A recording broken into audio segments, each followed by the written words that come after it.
Il y a 63 ans, jour pour jour, plusieurs milliers d'Algériens de France se manifestaient pacifiquement à Paris. Ces hommes et ces femmes ont investi les rues sur un appel du FLN pour dénoncer un couvre-feu discriminatoire imposé par le gouvernement français en pleine guerre d'Algérie. 17 octobre 1961. Ce soir-là, entre 20 000 et 30 000 Algériens défilaient dans le calme, certains avec des pancartes appelant à la fin du couvre-feu et à l'indépendance de l'Algérie. Ce qui devait être une protestation pacifique tourna vite au massacre. Des centaines de manifestants furent arrêtés, battus, emprisonnés et beaucoup d'entre eux ne revirent jamais la lumière du jour.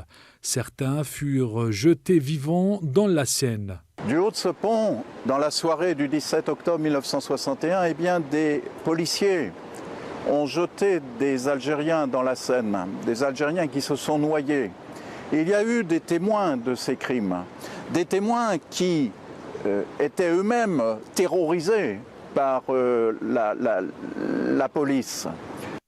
Pendant de nombreuses années, ces événements furent passés sous silence. En 2012, François Hollande, alors président de la République, reconnut officiellement la répression brutale des massacres. En 2021, Emmanuel Macron, quant à lui, qualifiait cette répression comme crime inexcusable.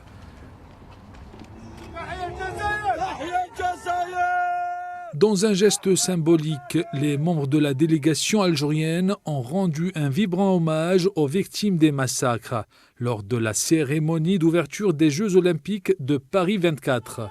Les athlètes algériens ont jeté des fleurs dans la Seine en mémoire des victimes, là où 63 ans avant, de nombreux Algériens avaient tragiquement été noyés.